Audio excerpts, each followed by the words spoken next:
உலகில் உள்ள தொன்மையான அதிசயங்கள் அப்படின்னு நம்ம எடுத்துக்கிட்டோம் அப்படின்னா நமக்கு முதல்ல நினைவுக்கு வர்றது இந்த பிரமிடுகள் தான். கிட்டத்தட்ட 5000 வருடங்களாக இந்த பிரமிடுகள் இன்னும் உலக அதிசயங்களில் ஒன்றாக அது நின்றுட்டுருக்கு. எகிப்து நாட்டில் காணப்படுற இந்த பிரமிடுகள் கற்களால் கட்டப்பட்ட ஒரு பிரம்மாண்டம் அப்படின்னு இதை சொல்லலாம். 2008 வரையிலும் கிட்டத்தட்ட 108 பிரமிடுகள் கண்டுபிடிக்கப்பட்டிருக்கு. பிரமிடுகள்லேயே மிக பிரம்மாண்டமானதாகவும் உயரமானதாகவும் அறியப்படுறது ஜிசா அப்படிங்கிற பிரமிடு தான். கிட்டத்தட்ட அதனோட உயரம் 146 மீட்டர், கிட்டத்தட்ட 500 அடி. கிட்டத்தட்ட 4600 வருடங்களுக்கு முன்பாக இது கட்டப்பட்டதாக கணக்கிடப்படுது.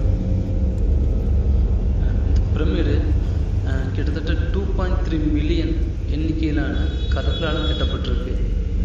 இதனோட மொத்த இடம்னு கணக்குறப்போ 5.9 மில்லியன் டன்களாக இருக்குது. இந்த பிரமிடுகளில் கலைவண்ணம் மற்றும் கட்டடக்கலை போன்ற பல அற்புதங்கள் இருந்தாலும் பல மர்மங்களையும் இந்த பிரமிடுகள் கொண்டு இருக்கு. சுமார் 5000 ஆண்டுகளுக்கு முன்னர் எப்படி இவ்வளவு பெரிய ஒரு பிரம்மாண்டமான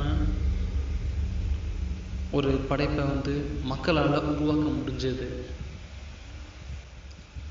பிரமிடுகள் கட்டப்பட்ட அதற்கு பயன்படுத்தப்பட்ட ஒவ்வொரு கல்லும் சராசரியாக 2.5 டன் எடை கொண்டதாக இருந்திருக்கு.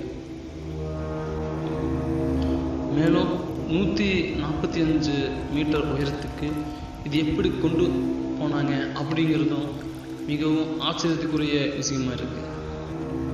இந்த விஷயத்தில் பல விஞ்ஞானிகளாலையும் பல தொல்பொருள் ஆராய்ச்சியாளர்களாலையும் இன்னும் இதை தீர்க்கமாக விளக்க முடியாத ஒரு சூழ்நிலை இப்போ நிலவிட்டு இருக்கு. சில ஆராய்ச்சியாளர்கள் சுமார் 4 லட்சம் மக்களை கொண்டு சுமார் 20 ஆண்டுகள் கால அளவில் இந்த பிரமிடுகள் கட்டப்பட்டிருக்கலாம் அப்படின்னு கணக்கிடுறாங்க. இன்னும் சில நபர்கள் இது மனிதர்களால் கட்டப்படுவதற்கு வாய்ப்பே இல்லை, வேற்று கிரகவாசிகளால் கட்டப்பட்டிருக்கலாம், இல்லை ஒரு சூப்பர் பவர், அதனால் கூட இது உருவாக்கப்பட்டிருக்கலாம் அப்படின்னு சொல்கிறாங்க. 5000 வருடத்திற்கு முன்னர் இப்படிப்பட்ட ஒரு பிரம்மாண்டமான ஒரு படைப்பு எப்படி மனித சக்தியால் கட்டப்பட்டு இருக்கும் என்ற கேள்வியும் இந்த இடத்துல வலுவாக நமக்கு எழுது. பிரமிடுகள் என்பது இருந்த மன்னர்களுடைய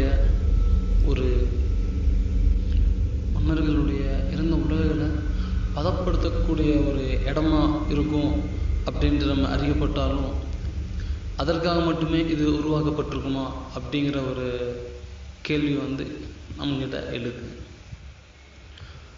பிரான்ஸ் நாட்டுடைய மாவீரராக இருந்த நெப்போலியன் இந்த பிரமிடுக்குள்ள என்னதான் இருக்கு அப்படிங்கிறத அறியறதுக்கு ஆர்வமாக இருந்தார். அவர் தனி ஆளாக ஒரு இரவு முழுக்க இந்த பிரமிடுக்குள்ள தங்கி இருந்திருக்காரு. மறுநாள் காலையில் வெளியே வந்த அவர் பிரமிப்பின் உச்சியில் இருந்திருக்காரு. பிரமிடுடைய பல ரகசியங்களை தெரிந்து கொண்ட அவர் முழுமையாக எதையுமே அவர் வெளியிடவில்லை. நான் சொல்வதை யாரும் நம்ப மாட்டார்கள் என்ற கருத்தை மட்டுமே அவர் தெரிவித்தார். இன்னும் சில பேர் மன்னர்களுடைய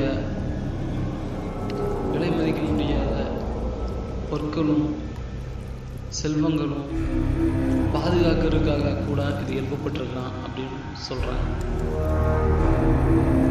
மேலும் இந்த அளவுக்கு எங்கேயாவது கற்களை தோன்றி எடுத்து கொண்டு இவங்க இந்த பிரம்மாண்டத்தை உருவாக்கியிருப்பாங்க அப்படின்னு வச்சுக்கிட்டோம்னா அதனை சுற்றியுள்ள இடங்களில் மிகப்பெரிய பள்ளங்களை கொண்ட இடங்களை கண்டிப்பாக நம்ம பார்க்க முடியும். ஆனால் அப்படிப்பட்ட எந்த ஒரு பள்ளங்களையும் இங்கே நம்ம பார்க்க முடியலை. ஆகவே இதை எப்படி உருவாக்கியிருப்பாங்க அப்படின்னு இன்றளவும் விஞ்ஞானிகள் இதனுடைய படைப்பை கண்டு இன்னும் மண்டையை உடைத்து கொண்டு தான் இருக்கிறாங்க. இப்படி பல மர்மங்களை தனக்குள்ளேயே வச்சுட்டு இருக்கிற இந்த பிரமிடு நம்முடைய வாழ்நாளில் ஒரு தடவையாவது போய் காண வேண்டிய அற்புதமான அதிசயங்களில் ஒன்று. நன்றி.